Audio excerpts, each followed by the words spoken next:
اعوذ باللہ السمیع العلیم من الشیطان اللعین الرجیم بسم اللہ الرحمن الرحیم الحمد للہ الذی ذکرہ شرف للذاکرین وطاعتہ نجاۃ للمطیعین وحمدہ عز للحامدین وشکرہ فوز للشاکرین والصلاة والسلام علی سید الانبیاء والمرسلین بالقاسم محمد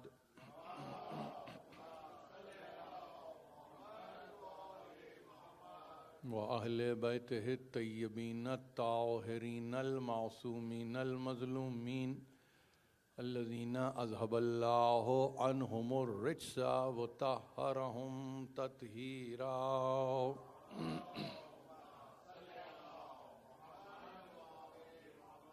ما بعد فقد قال الله سبحانه وتعالى في محكم كتابه الحكيم وإنه لتنزيل رب العالمين نزل به روح الأمين على قلبك لتكون من المنذرين صلوات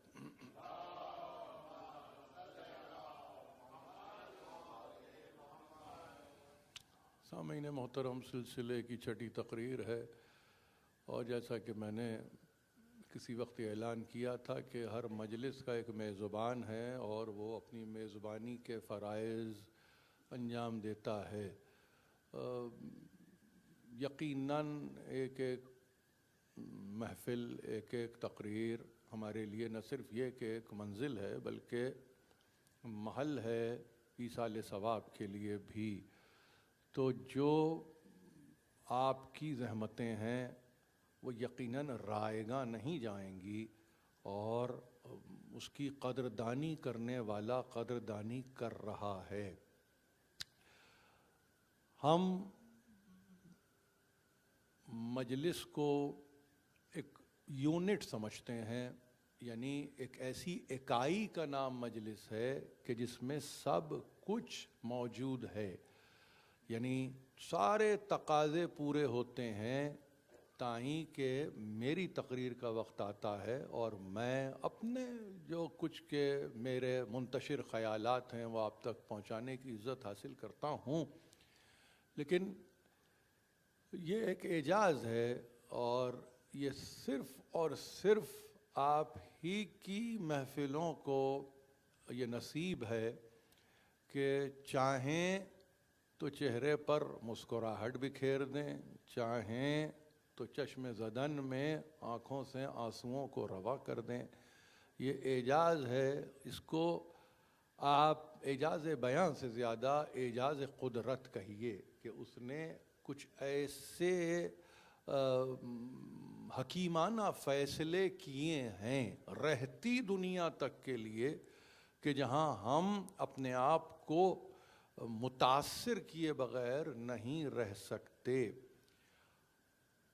دیکھیے، آغاز تقریر میں اگر ایک شعر میں آپ کو سنا دوں، ہے پسند الفت میں اے دل قلب ماہیت ہمیں۔ اب سمجھانا ہوگا، ظاہر ہے، شہید دہلوی کا شعر ہے، سن وفات ان کا 1875 ہے، کبھی کا شعر ہے اور آج یاد آ رہا ہے پسند الفت میں اے دل قلب ماہیت ہمیں، یعنی راحت رنج ہے اور رنج ہے راحت ہمیں۔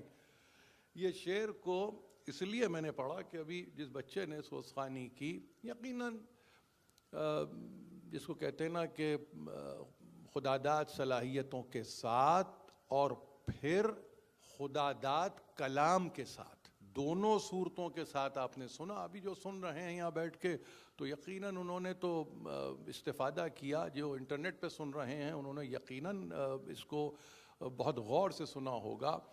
بات یہ ہے کہ یہ سارے وہ کلام ہیں کہ جو قبولیت کی منزل پر ہیں، پہلی بات۔ دوسری بات یہ کہ اگر اس عمل کی صحیح طور پر دہرائی ہو جائے ذمہ دار طریقے سے تو اس میں اثر بھی باقی رہتا ہے، اور تیسری بات یہ کہ وہ آپ کو گویا آپ کے اصل سے نزدیک کر دیتا ہے۔ وہ شعر میں نے اس لیے پڑھا کہ کچھ عجیب سی بات یہ ہے، قلب محمد عنوان ہے اور اس عنوان کے تحت یہاں کی تقاریر ہو رہی ہیں، ہے پسند الفت میں اے دل قلب ماہیت ہمیں۔ اب یہ قلب ماہیت ایک پوری اصطلاح ہے۔ قلب ماہیت اصطلاح یعنی اس کا مطلب یہ ہے کہ کسی ایک حالت سے دوسری حالت میں منتقل ہو جانا۔ قلب ماہیت ایک ایسی کیفیت کو کہتے ہیں کہ جہاں پر حقیقت یا اصلیت تو یہ تھی مگر ایک مرتبہ اس کو بدل کے رکھ دیا، یعنی کسی اور قالب میں وہ شے ڈھل گئی، تو اس کو کہتے ہیں قلب ماہیت۔ اب وہ شاعر یہ کہہ رہا ہے کہ ہمیں محبت میں ایسی تبدیلی چاہیے کہ جو رنج کو راحت میں، راحت کو رنج میں بدل کے رکھ دے۔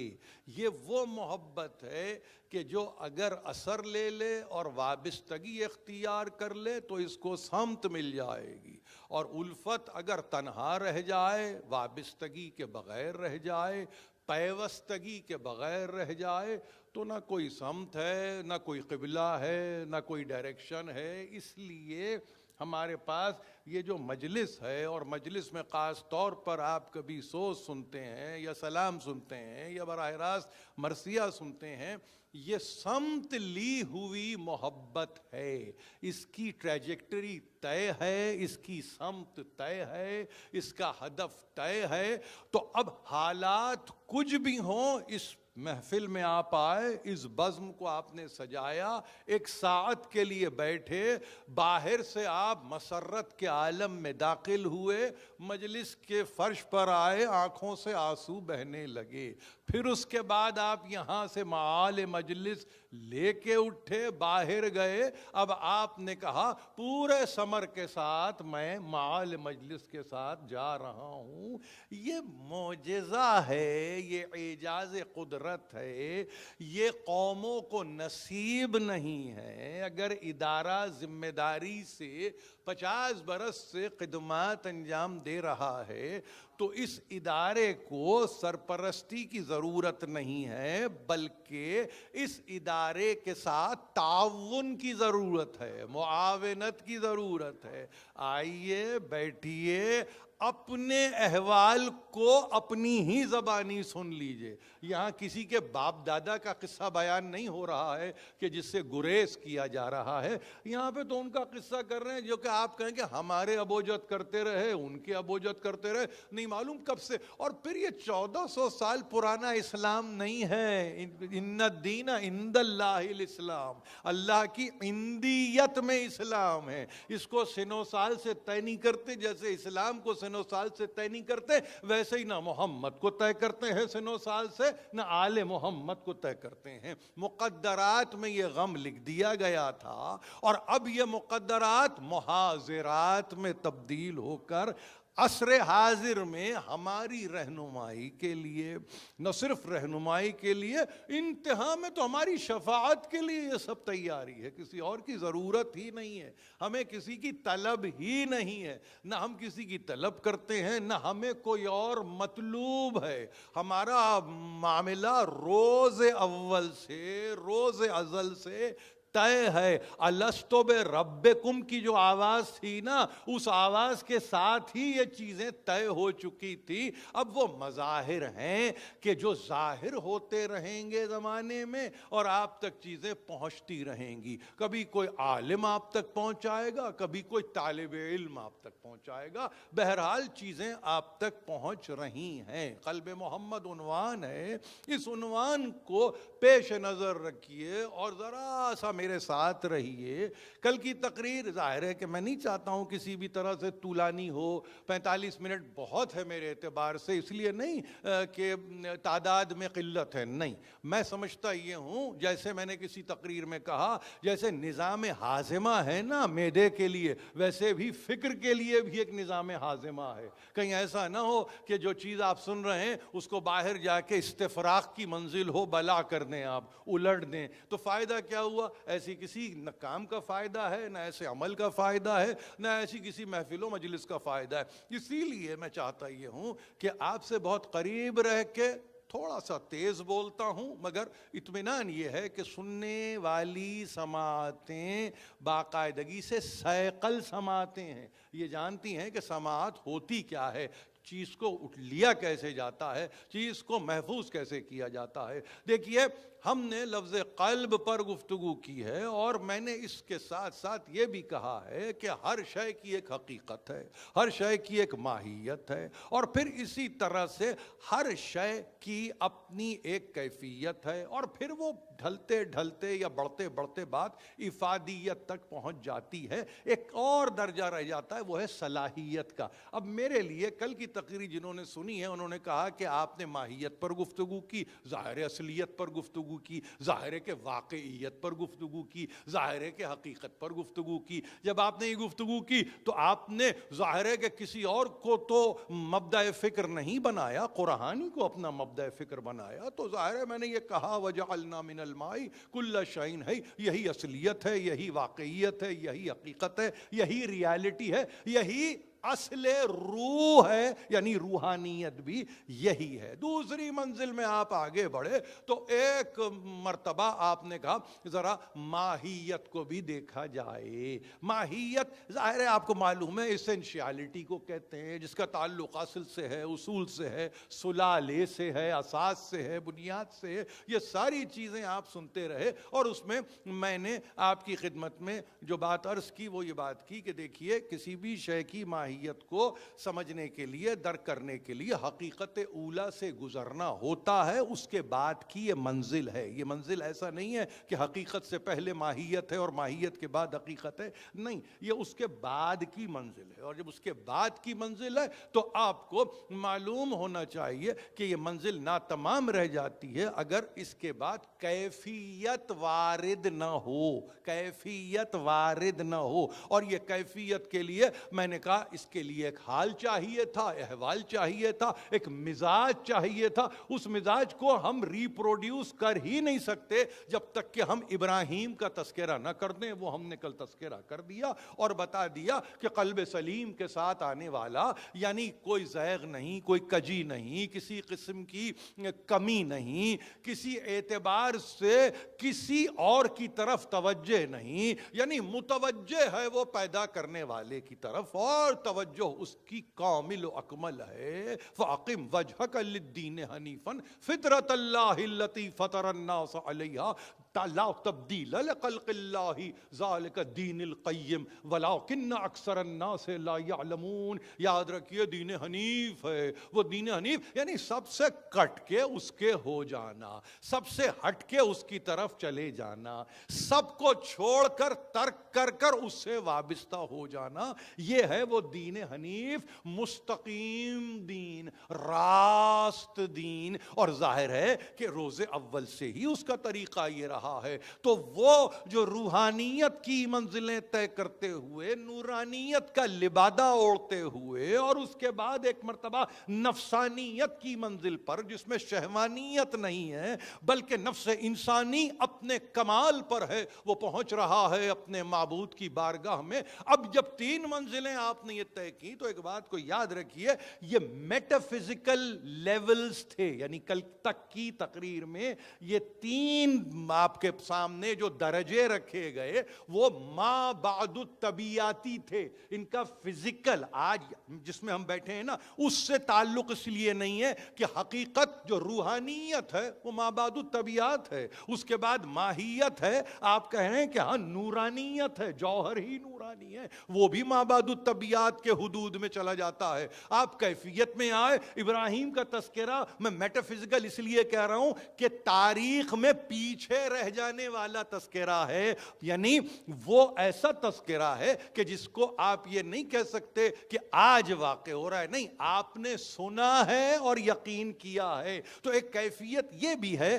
کہ فزیکل ورلڈ میں ہونے کے باوجود ایک ما بعد الطبیعاتی فطرت رکھتا ہے، مابعد الطبیعتی رجحان رکھتا ہے۔ ہر شخص یہ کہے گا کہ تذکرہ ہم نے سنا، دیکھا ہم نے نہیں ہے۔ اس کا مطلب یہ کہ حواس سے دور، احساس سے دور، ادراک سے دور، کبھی کبھی تو لوگوں کے تعقل سے بھی دور ہو جاتا ہے۔ قرآن اس پارٹ کو طے کرتا ہے اور چاہتا ہے کہ ٹھیک ہے ابراہیم احساس سے دور رہے، حواس سے دور رہے، ادراک سے دور رہے، مگر تمہاری عقل سے دور اس لیے نہیں ہو سکتے کہ ہم تم کو بتا رہے ہیں کہ ایسا شخص سے فرید تاریخ میں آتا ہے اور ہماری جانب آ جاتا ہے۔ تو ابراہیم تاریخی واقعہ ہے، مگر ایک اعتبار سے ما بعد التاریخ ہے۔ اب ما قبل تاریخ کہوں تو معلوم ہے آپ کو کہ ریٹن ہسٹری 5000 برس سے زیادہ کی نہیں ہے۔ اگر تاریخ کو آپ کہیں تحریر میں دیکھیں گے تو اس کی اپنی یعنی ہسٹری کی بھی اپنی ایک تاریخ ہے۔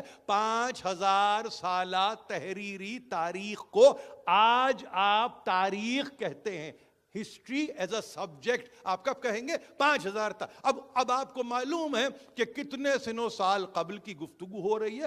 اب اس ذکر کو بچاتا قرآن ہے، اس تذکرے کو قائم قرآن کرتا ہے۔ ریٹن تاریخ جب آپ کہتے ہیں، تحریری تاریخ آپ یہ کہہ رہے ہیں، تو قرآن کا جو کنٹریبیوشن ہے وہ اتنا بڑا کنٹریبیوشن ہے کہ کوئی قرآن سے ہٹ کے ابراہیم کو اگر لائے تو ابراہیم سمجھ میں نہیں آئے گا۔ قرآن میں رہتے ہوئے ابراہیم کو سمجھو گے تو ابراہیم بخوبی سمجھ میں آئے گا، بحسن و خوبی سمجھ میں آئے گا۔ تو قرآن بھی کنٹریبیوٹر ہے ٹورڈز ہسٹری۔ ہمیشہ یاد رکھیے، قرآن کی تعریف کرتے ہوئے سینکٹیٹی دینے والے، تقدس دینے والے، مقدس بنانے والے کہیں یہ نہ سمجھے کہ چومنا ہے اور رکھ دینا ہے۔ نہیں، کھولو اور پڑھتے چلے جاؤ، اور اس کے بعد دیکھو کہ تم تاریخ میں کیسے سفر کرتے ہو، تاریخ تمہاری چوکھٹ پہ کیسے آ کے ٹھہر جاتی ہے۔ یہ اعجاز قرآن ہے، یہ اعجاز قرآن نے بڑے بڑوں کو لا کے چوکھٹ پہ کھڑا کر دیا ہے۔ وہ کوئی صحیح، کتنا بڑا بادشاہ صحیح، کتنا بڑا خلیفہ صحیح، کوئی صحیح تاریخ کا فرد اس کو لا کے آپ کے دروازے پہ رکھ دیا، آپ کے دولت قدے پہ رکھ دیا نہیں، آپ کی تنہائیوں میں آپ کا ساتھی بنا دیا، آپ کے مطالعے کا حصہ بنا دیا، آپ کے قلب پہ واردات قلبی کی طور پر نازل کر دیا۔ یہ احسان ہے قرآن کا، اس کو سمجھنے کی ضرورت ہے، ورنہ تو کوئی معاون تھا ہی نہیں، کوئی تعاون کرنے والا تھا ہی نہیں۔ کون تھا جو تاریخ سے ملا تھا؟ اب ملا رہا ہے قرآن کہ دیکھو دو باتیں رہ جاتی ہیں اس قلب کو سمجھنے کے لیے۔ سمجھ میں محمد بعد میں آئیں گے، ایک مرتبہ بآواز بلند صلوات پڑھ دیجئے۔ پہلے اس کیفیت کو سمجھو جس کے حامل ہیں ختمی مرتبت۔ تو معلوم یہ ہوا دو منازل، ایک منزل صلاحیت، ایک منزل افادیت۔ اس کے بعد آج کی تقریر میں جب ہم اس کو کور کریں گے تو یہ گفتگو یہاں ختم ہو جائے گی۔ کل سے پھر ہم ایک عنوان تازہ کی طرف سفر کریں گے اور ظاہر ہے کہ عقلانی سیر بھی کریں گے۔ تو دیکھیے، یاد رکھیے، جیسے ہی لفظ صلاحیت آیا تو آپ کو معلوم ہے دو ہی لفظ اس کے لیے آپ کو اچھے ملیں گے انگریزی زبان میں، کیپیبلٹی، کیپیسٹی، دو لفظ ہیں۔ اس سے زیادہ اگر آپ جائیں گے تو پھر وہ ظاہر ہے کہ انہی الفاظ کے سمجھیے کہ وہ شرح میں آپ کہہ رہے ہوں گے یعنی کیپیبلٹی، کیا کیپیبلٹی ہے، کیا کیپیسٹی ہے، یعنی درون و بیرون دونوں ملائیں گے تو ایک لفظ ملے گا صلاحیت۔ یاد رکھیے، صلاحیت کا لفظ غیر معمولی ہے۔ میں پھر کہہ رہا ہوں، حقیقت و ماہیت و کیفیت کے بعد آنے والا لفظ صلاحیت۔ کس کی صلاحیت طے کرنے چلیں؟ کسی فرد کی نہیں، قلب کی صلاحیت کیا ہے؟ یہ کن صلاحیتوں کا حامل شے ہے جس کا نام قلب قرار دیا گیا ہے؟ اس کی کیپیبلٹی کیا ہے، اس کی کیپیسٹی کیا ہے؟ یعنی اس کا مطلب یہ ہے کہ اس میں اگر آپ سے کوئی یہ پوچھے کہ بھائی یہ تو بتائیے کہ یہ کیا کچھ کرنے کی قوت رکھتا ہے، تب آپ اس کو لفظ صلاحیت کے تحت ٹریٹ کریں گے. ایک قلب ہے, چند آؤنس کی چیز ہوگا, دوڑتا ہوا خون رکھتا ہوگا, دھڑکتا ہوا دل رکھتا ہوگا, مگر ساتھ ساتھ عالم یہ ہے کہ صلاحیت. تو معلوم یہ ہوا, پہلے اس لفظ کو سمجھ لیجئے, وہ لفظ صلاحیت میں کہ لا متناہی صلاحیتوں کا حامل وہ آرگن ہے جو آپ کے سینے میں دھڑک رہا ہے, اس کی انتہا نہیں ہے. اب آپ کہیں گے کہ آپ نے بات کی فزیکل ورلڈ میں رہتے ہوئے, اب یہ قلب اس لفظ کو ثابت کرنا ہے, تو وہاں پہ قرآن مجید نے کہا دیکھو اس کے لیے ایک ہی طریقہ ہے. قلب پر قرآن آیا, یہ آپ آیتیں سن رہے ہیں نا, 193, 194, 195 نشان بتا رہا ہوں سورہ مبارک شعراء 26ویں سورے کی, یہ 3 آیتیں مسلسل پڑھ رہا ہوں. عالم کے رب کی طرف سے نازل کیا جانے والا پیغام ہے. دوسری بات, روح امین اسے لے کر آتے ہیں. مقام اس کا مکے کی چھت نہیں ہے, مدینے کی گلیاں نہیں ہیں, قلب محمد پہ آ رہے ہیں. نزل بہی روح الامین علی قلب کا, تیرے قلب پر آ رہے ہیں, لتکون من المنذرین, تاکہ تو ڈرانے والوں میں ہو جائے. یعنی کہاں آتا ہے قرآن؟ قلب پر آتا ہے. اگر قلب پر آتا ہے تو صلاحیت قلب پر آج اگر ہم آپ کی توجہات کو مبذول کرانا چاہتے ہیں تو یاد رکھیے, قلب کی صلاحیت یہ ہے کہ جب جستا قرآن آ رہا تھا, یعنی کہتے ہیں نا کہ تنزیلاً قرآن آیا ہے, معاً قرآن آ چکا ہوگا, مگر 23 برس تک رفتہ رفتہ جستا جیسے جیسے صلاحیت امت کی بڑھتی گئی ویسے ویسے پیغام آتا چلا. صلاحیت بڑھ رہی تھی, پیغام آ رہا تھا. زمانوں سے اس لیے نہیں آیا تھا کہ صلاحیتیں انتہا پر نہیں پہنچ رہی تھیں. یہ اعزاز ہے زمانوں کو, یہ اعزاز نصیب ہے کہ زمانے کو معزز کیا بے وسیلہ, بے واسطہ, بے ذریعہ حضرت محمد مصطفیٰ صلی اللہ علیہ وآلہ وسلم.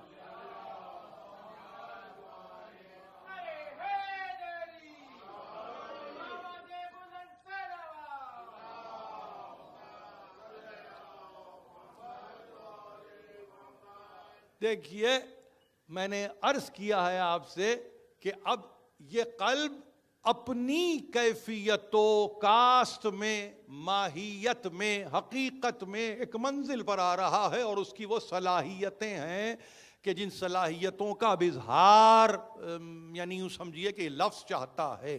اب اگر یہ صلاحیتیں سمجھ میں آ جائیں گی اور عنوان آپ کے لیے آسان ہو جائے گا. قلب پر پیغام آ رہا ہے. ظاہر ہے کہ اس ضمن میں آگے بہت باتیں آنے والی ہیں, شرح صدر کیا ہوتا ہے وغیرہ وغیرہ, وقت آنے پر وہ سب باتیں اپنی جگہ پر ہوں گی. لیکن قلب پر پیغام آ رہا ہے. اب وہ قلب کی کیپیسٹی کیا ہے, کیپیبلٹی کیا ہے کہ وہ آ رہا ہے, اور آنے سے پہلے قرآن مجید یہ کہہ رہا ہے کہ سرکار رسالت مآب کو یہ بتلایا گیا کہ جب پیغام آپ پر وارد ہو تو عجلت کرنے کی ضرورت نہیں ہے. عجلت, تیزی سے اس کو دہرانے کی ضرورت نہیں ہے. اس وقت اس کلام کو دہراؤ کہ جب وحی تم پر مکمل کر دی جائے. یہ فقروں کو یاد رکھیں گے آپ. میں چاہتا ہوں کہ آپ اسی طرح سے سمجھیں. اجلت نہ کرو, تیزی نہ کرو, جلدی نہ کرو. اس کی وجہ کیا ہے؟ بے صبرا نہیں ہے رسول. اس کی وجہ امپیشنس نیچر نہیں ہے رسول کی. اس کی وجہ علماء نے کہا کہ چونکہ وقت واحد میں قرآن آ چکا تھا قلب محمد پر, لیکن چونکہ تدریجن بھی آ رہا تھا تو وہ وہاں ابھی قرأت مکمل نہ ہوتی, یہاں پر وہ پیغام کو بتلانے کی کوشش کرتے, یعنی دہرانے کی کوشش کرتے. ریویلیشن معاً آ چکی ہے قلب محمد پر. آپ کو معلوم ہونا چاہیے, آپ کے عقیدے کے بنیادی ارکان میں ایک رکن ہے. کوئی اگر یہ کہے کہ اسی وقت وحی آتی تھی کہ جب اس کو آنا تھا، نہ اس سے پہلے وحی کا پتہ نہ اس کے بعد وحی کا پتہ. ایسا قلب زندہ قلب نہیں ہوتا، یا ایسا قلب پائندہ قلب نہیں ہوتا. ایسے قلب کو پھر آپ وقتی قلب کہتے ہیں، زمانی قلب کہتے ہیں، مکانی قلب کہتے ہیں. آپ کہتے ہیں کہ پھر یہ اپنے ماحول میں گھرا ہوا ایک دل ہے. تو ایسے تو کئی دل ہیں کہ جو مکے کی سرزمین پر ہیں، ایسے تو کئی دل رہے مدینے کی سرزمین میں، مگر یہ وہ دل ہے جس پر کہ قرآن کو پورے کا پورا نازل کر کے اب 23 برس تک اس کو گریجولی، جس کو کہتے ہیں نا زینہ بزینہ، کسی جگہ پر آپ جب جاتے ہیں کسی بلند منزل پہ تو زینہ بزینہ چڑھتے ہوئے جاتے ہیں. قرآن کا طریقہ بھی یہ رہا، آیا مگر آنے کے بعد اسی قلب محمد پر اب تدریجی طور پر بھی اس کا نزول ہوتا رہا. ریویلیشن اب تدریجن بھی ہوگی. جب تدریجن ہوگی تو کسی کے حوالے تو آپ پیغام کر چکے تھے، تو اگر اس کے حوالے پیغام کر چکے تھے تو اس کا ریاکشن کیا ہوگا؟ اس کا ریاکشن یہ ہوگا نا کہ مجھے تو آتا ہے، میں بیان کرتا ہوں تجھ سے پہلے کہ کیا کہا گیا ہے. تو اس کے لیے صرف ڈسپلنڈ گفتگو ہے قیامت تک کے لیے کہ ہاں عجلت نہ کیجئے، آ جانے دیجئے، وحی کو اپنے تقاضے پورا کر لینے دیجئے. آپ کچھ نہ کیجئے، بس آپ یہ کہیے وَقُلْ رَبِّ زِدْنِي عِلْمًا. اب دیکھ رہے ہیں اب میں کہاں آپ کو لا رہا ہوں، ذرا سا سمجھ لیجئے، اس بات کو سمجھیے. یعنی آپ تک تو پہنچ چکی ہے شے جو پہنچنے والی ہے، آپ پر تو وہی نازل ہو چکی ہے جو نازل ہونے والی ہے. عجلت سے کچھ نہیں ہوگا. آپ تو اپنی صلاحیت کو جانتے ہیں، اور آپ کی صلاحیت یہ ہے کہ پروردگار میرے علم میں اضافہ فرما، میرے علم میں اضافہ فرما. یہ علم میں اضافہ تحمل کے نتیجے میں آئے گا، علم میں اضافہ صبر کے نتیجے میں آئے گا، علم میں اضافہ اس وقت آئے گا کہ جب انسان صابر و شاکر رہے اور رجوع کرے پیدا کرنے والے کی بارگاہ میں. تو بے اختیار پیدا کرنے والا آپ کو نعمت علم سے آراستہ کر دے گا. صرف آپ کا کام یہ ہے کہ اتباع رسول میں کہتے چلیے قل رب زدنی علما، پروردگار میرے علم میں اضافہ فرما، پروردگار میرے علم میں زیادتی فرما. تب ترجمے ایک دو لفظ سے زیادہ نہیں ہے. میں اگر روز افزوں ترقی فرما اضافہ ہو جائے گا، شاید میں اپنے حدود سے باہر چلا جاؤں گا. اس لیے صرف اضافے کا لفظ یا زدنی میں زیادتی کا لفظ، یعنی اس کا مطلب یہ ہے کہ جہاں پر ہے وہاں پر نہ رکھ، اس کو اسٹیگننٹ رہنے نہ دے، اس کو پرپیچولی اس کو مجھے اور منزلوں تک لے جا، جس کے نتیجے میں میرا ہر آنے والا کل نہیں، میرا آنے والا ہر پل اضافے علم کے نتیجے میں تیری بارگاہ میں رجوع کرتا ہوا قلب سمیم کے ساتھ نظر آئے. اور وہ قلب سمیم ایک مرتبہ قلب تسلیم میں ڈھل جائے. جو تسلیم میں ڈھل جاتا ہے تو اس کے لیے کچھ نہیں ہے، عجز ہے، انکساری ہے، اس کے لیے سجدہ ہے، اور پھر ایسا سجدہ کہ جس کے بعد سر نہ اٹھے تو پرواہ کرنے کی ضرورت ہی نہیں ہے. اٹھانے والے اٹھائیں گے، نوکے نیزہ پہ بلند کر کے لے جائیں گے، مگر سر تو پھر تسلیم کی منزل پر رہے گا. یہ انتہائے علم کا نتیجہ ہے. قل رب زدنی علما، کہہ دیجئے اے حبیب میرے رب، میرے پالنے والے، میرے پرورش کرنے والے، میری تربیت کرنے والے، مجھ پر رحم کرنے والے. تو اب معلوم یہ ہوا مجھ پر شفقت کرنے والے جو جو ترجمے کرتے چلے جائیے رب کے، وہ ترجمہ کیجئے. مگر دیکھیے تو کہ وہ آپ اتنا مشفق ہے. دعا ختم کرتے ہیں علم میں اور اضافہ ہوتا ہے، دعا ختم کرتے ہیں صلاحیتوں میں اضافہ ہو جاتا ہے. دعا ختم نہیں ہوتی، آپ کہتے ہیں کہ ہماری کیپیسٹی بڑھ رہی ہے، ہماری کیپیبلٹی بڑھ رہی ہے. یہ ایسے ہی زمانے ترقی کرتے ہوئے نظر نہیں آتے ہیں. کسی اصول پہ عمل کیا ہے کسی نے تو زمانے کو ترقی حاصل ہوئی ہے. اب وہ اور بات ہے کہ نالج کریں نہ کریں اس سے فرق نہیں پڑتا. اصل اصول کے تحت دنیا چل رہی ہے. اور انتہا کی منزل آج کی تقریر میں کہ جب یہ صلاحیت اس طرح کی ہے کہ مسلسل علم آ رہا ہے کہ جو صلاحیت کو لامتناہی بنا رہا ہے. تو اب افادیت تو بتا دو, یوٹیلیٹی تو بتا دو, اس کا فائدہ تو بتا دو. یہ قلب کا کوئی تو فائدہ ہوگا. قلب اگر لامتناہی صلاحیتوں کا مالک ہے, دیکھیے یاد رکھیے, لامتناہی کیا مطلب؟ جس کی کوئی حد و انتہا ہی نہ ہو. جیسے آپ کسی بحر زقار کے کنارے کھڑے ہوتے ہیں, آپ کو حدود نظر نہیں آتے, آپ کو اس کی حدیں نظر نہیں آتی. چونکہ دنیا مدور ہے تو آپ کہیں گے کہ میرے سامنے حد قائم نہیں ہوتی, وہ کہیں نظر آتا ہے مگر ایسا لگتا ہے کہ ابھی وہاں بھی ختم نہیں ہوا.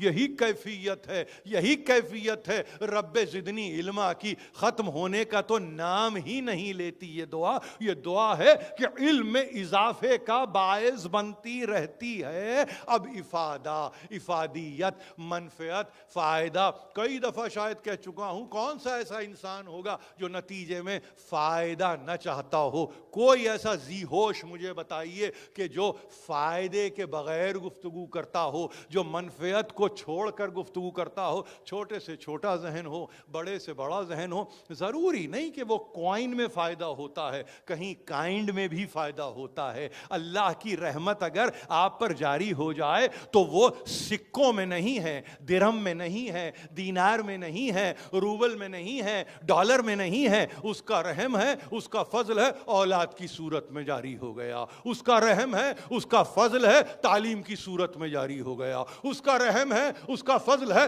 رزق کی صورت میں جاری ہو گیا. تو معلوم یہ, اب رزق کا مطلب بھی کوئی نوکری فقط سمجھ کے نہ رک جائے کہ یہ تو نوکری کی گفتگو کر دی. نہیں, رزق نوکری کے معنوں میں نہیں ہے, رزق تو نعمتوں کی فراوانی کے معنوں میں ہے. رزق نعمت کی فراوانی کا نام ہے. اگر رزق کو سمجھنے والے سمجھ جائیں تو فراوانی نعمت خداوندی کا دوسرا نام رزق ہے. یہ وہ کیفیت کے ساتھ ہے کہ جس کی افادیت لازم ہے. ہاں, اب وہ جو حامل ہے اس قلب کا جس پر کہ وحی آئی ہے, اور وحی یہ کہہ رہی ہے گو کہ تمہارے دل پہ قرآن نازل ہوا مگر 23 برس تک جستا جستا قرآن آتا رہے گا. رکو, عجلت نہ کرو, اور اس پیغام کو جب ختم کر لیں جبریل, تم اس کے بعد پھر دہراؤ اور پھر پیغام کو پہنچاؤ. یہ مراحل نزول وحی ہے, تب کہیں جا کے قرآن آپ کے ہاتھوں میں آ رہا ہے. جن صلاحیتوں کا مالک وہ قلب ہے, تو اب جب افادیت کی منزل آئی تو آپ کہیں گے کہ وہ کیسے عدم توجہی میں مبتلا رہتا, کیسے وہ آپ کی طرف متوجہ نہ ہوتا, کیسے وہ آپ کے لیے فکر مند نہ ہوتا, کیسے وہ آپ کے لیے حیران نہ ہوتا. اسی لیے سورہ توبہ کی آخری 2 آیتوں کو جب پڑھتے ہیں آپ تو اطمینان سے پڑھیے. فقط اس لیے نہیں کہہ رہا ہوں کہ میں پڑھنے جا رہا ہوں, نہیں, اس لیے کہ نزول وحی کی انتہائی سورے کی ایک کیفیت ہے توبہ. اس کے بعد صرف ایک سورہ رہ جاتا ہے, چھوٹا سا سورہ ہے, اس کو کیا کہتے ہیں؟ سورہ نصر کہتے ہیں. نزولی ترتیب میں 114واں سورہ ہے سورہ نصر. اس سے پہلے توبہ 113واں سورہ. اس کی 2 آیتوں کو یاد رکھیے. جس قلب کی حقیقت کو ہم درک کر چکے, جس کی ماہیت کو آپ سمجھ چکے, جس کی کیفیت کو آپ نے اس کے اصل سے سمجھا, یعنی جد محمد مصطفیٰ ابراہیم خلیل اللہ, اس کے بعد اس کی آپ نے اس کیفیت و حالت کو سمجھنے کی کوشش کی کہ جس کو آپ کہتے ہیں کہ ہاں علم میں اضافہ ہی اضافہ, علم ختم نہیں ہوتا, جہاں رکتا ہے وہاں پھر اور آگے بڑھ جاتا ہے. مگر اب جب آخری منزل آئی تو قد جاؤکم رسول من انفسکم, دیکھو تم میں آیا, آ گیا, تم میں کون آیا؟ رسول آیا, تم ہی میں سے آیا. من انفسکم عزیز علیہ ما عنتم حریص علیکم وبالمؤمنین رؤوف الرحیم. یہ سیکنڈ لاسٹ آیت ہے، ترجمہ ہے کہ دیکھو تمہارے درمیان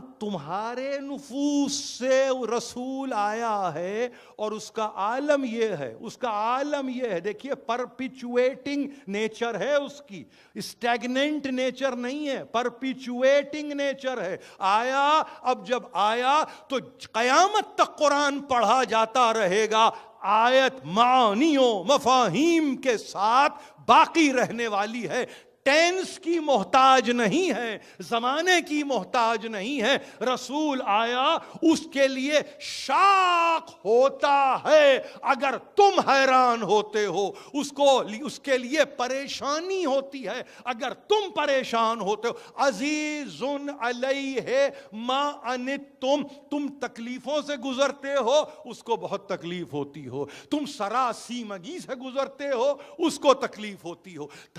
تم خوف و ہراس کے عالم میں رہتے ہو، اس کو پریشانی ہوتی ہے. اس کا مطلب یہ ہے کہ وہ تمہاری بہبودی کے لیے، تمہاری بہبودی کے لیے، تمہاری بہتری کے لیے اس کا عالم یہ ہے، وہ سب کچھ کر گزرنے کی کیفیت رکھتا ہے. حریص علیکم، اور وہ خواہاں ہے کہ تم اچھے رہو، تم سلامت رہو. لفظ حریص کے ساتھ ہے، یہ آیت میں عجیب لفظ ہے. حرص کوئی، اس کو آپ یہ نہیں کہہ سکتے کہ مثبت پہلو لیے ہوئے کوئی لفظ ہے، نہیں، بالکل نہیں ہے. لفظ حریص جب آپ استعمال کرتے ہیں کسی کے لیے تو وہ مدح کا لفظ نہیں ہے، اس میں قدح چھپی ہوئی ہے. مگر رسول کے لیے کہ اس کا عالم یہ ہے کہ وہ تمہاری بہبودگی کا دن رات صبح و مساء خواہاں رہتا ہے. وہ تم سے بے پرواہ نہیں ہے،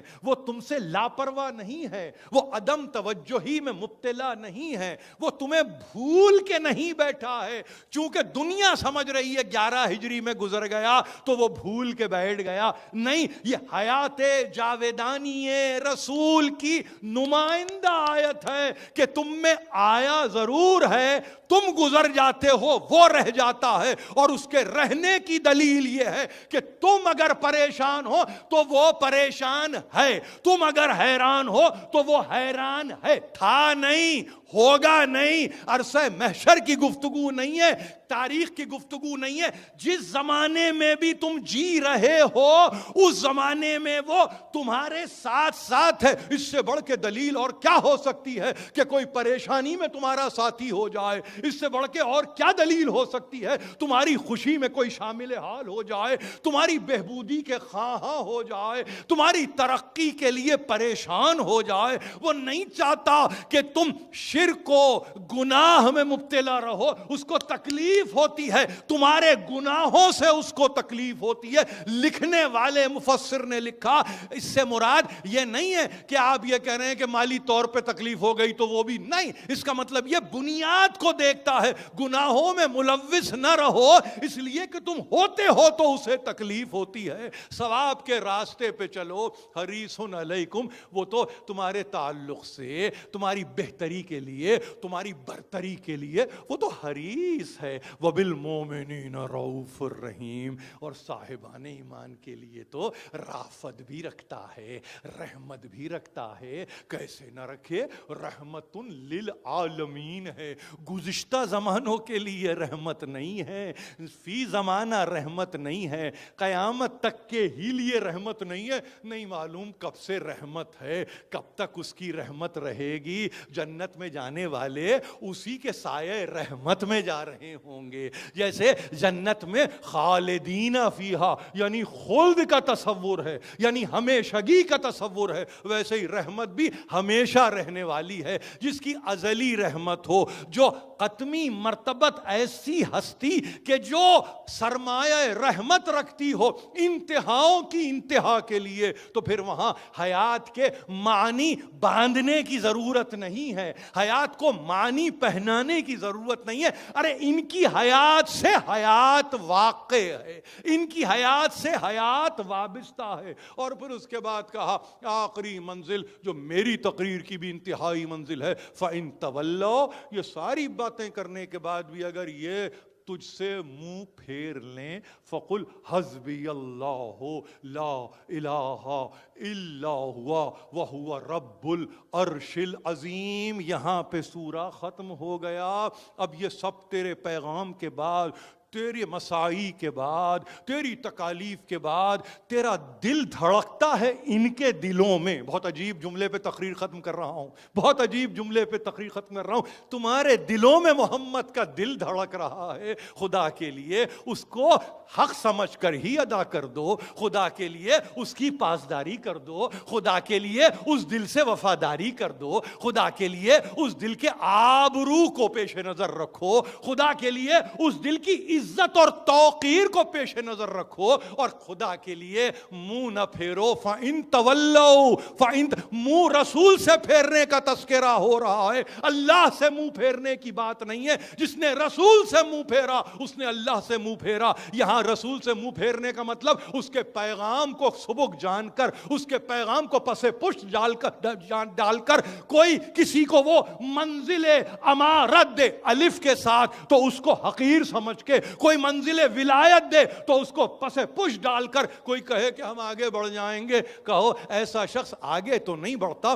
تم کہو فقل حسبی اللہ لا الہ الا ہوا، اللہ میرے لیے کافی ہے، مجھے کسی کی ضرورت نہیں ہے، اور اس سے بڑھ کر کون ہے جو معبود ہے؟ لا الہ الا ہوا وہو رب العرش العظیم۔ اس کی سلطنت کا عالم، اس کی قدرت کا یہ عالم ہے کہ وہ عرش عظیم کا مالک ہے۔ مگر چونکہ رب کا تذکرہ ہے تو وہاں بھی وہ مشفق ہے، انتہائی منزل پر بھی وہ شفیق ہے۔ آپ کے پاس آپ کے علماء نے بڑی ذمہ داری سے، چونکہ رمضان کا مہینہ ہے، کہا اگر اس توبہ کی آخری آیت فَقُلْ حَسْبِيَ اللَّهُ لَا إِلَٰهَ إِلَّا هُوَ عَلَيْهِ تَوَكَّلْتُ، ظاہر ہے کہ اب جیسے جیسے آپ پڑھیں گے ویسے ویسے سمجھ میں آئے گا وَهُوَ رَبُّ الْعَرْشِ الْعَظِيمِ، بھروسہ تجھی پر ہے، مجھے کسی کی ضرورت نہیں ہے۔